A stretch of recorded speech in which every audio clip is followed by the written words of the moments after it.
support illegal immigrants' children. And I would say that you couldn't be farther from the truth than that. The fact is that everyone loves children. What can we do for children? Not just children of immigrants, but children of Americans who are, all the children in this country. Children of people who have come across the border, but also children like your children like your neighbor's children, or even downtown Denver, those children, the poorest of the children. What should we do about them? And I would say that no matter what we stake out on immigration, we need to keep in mind all of the children. What about the child of the maid that's going to come and clean these carpets tonight? What about her children? The fact is that we legalize immigration for everyone. We just kind of open up our border, and a whole bunch of people come across the line that are ready to work and are willing to work for even less than the maid is working for tonight. What will happen to her job? What will happen to her kids? I would say that as Republicans, we need to be very thoughtful in how we look at immigration, not just the immigrants' children of people who have come here illegally, but also legal immigrants. Also the immigrants that are waiting in line. There's something like 4 million people waiting in line to come here legally. And what about Americans' children, particularly the poorest among us? What we do about immigration will affect all of them. You really did cost me a hard one. I know, because I think it's one of the ones. All right, let's hear another one. Good job. Food stamp reform. I sometimes imagine that on my right shoulder I've got a good angel, and on the left I've got a devil, right? And so when I quit smoking a number of years ago, I remember the good angel said, don't smoke anymore. But the other side, the addiction side, said, Krista, you need a cigarette.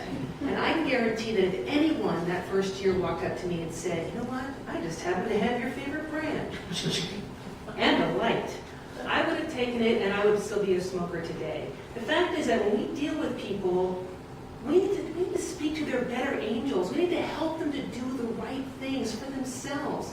We don't want to weigh in on the side of devils. And when I see us giving food stamps to able-bodied people who can work, I feel like we're weighing in on the side of their devils. We're saying, I know it's hard getting a job. I know it's hard getting out there and applying for a job, but don't bother. Put it off another day. We'll help you. You don't need to look for that job. You don't need to work and be a model for your children. What can I do to help you? Well, help you in quotes. The fact is that helping able-bodied people doesn't help them at all. We need to preserve help, true help, for those who cannot work, and encourage those who can work to work, not just for themselves, but also for their kids. We need to weigh in on behalf of their better angels.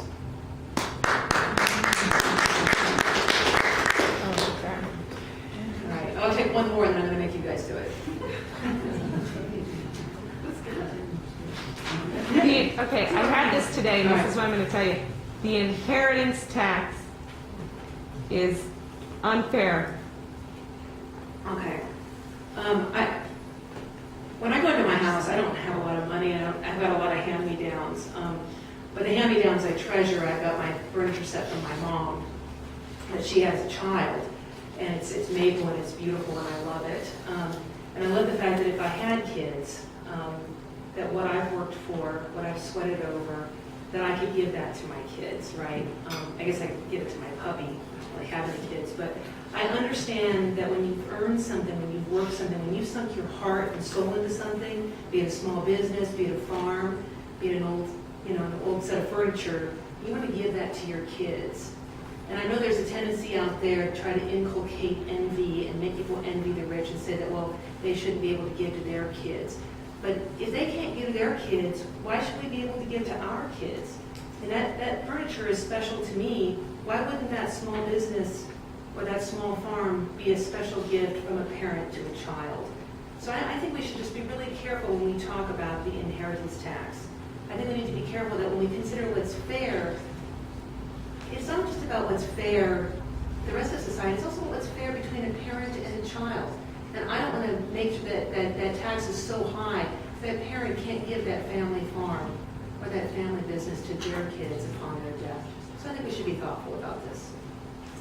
All right, so that's my third one. What do you think about these things on the fly? notice I'm using a little story in most cases, but in every case, I'm framing it in terms of compassion. Is it compassionate to take a family farm away from a family because we want to have a higher inheritance tax? I don't think so. And is it fair really to make people envy? Is envy healthy for people? I don't think so. So I think, and I know that for a fact that every one of you has got the power to do this framing yourself. So I'm going to shut up now, and I'm going to give you guys 5 minutes to write out an answer, or you can just do, you could do bullet points, just a little framework, and then I'm going to have you share it with your group, and then pick an answer that you as a group really like, and a couple of us will share to the whole group.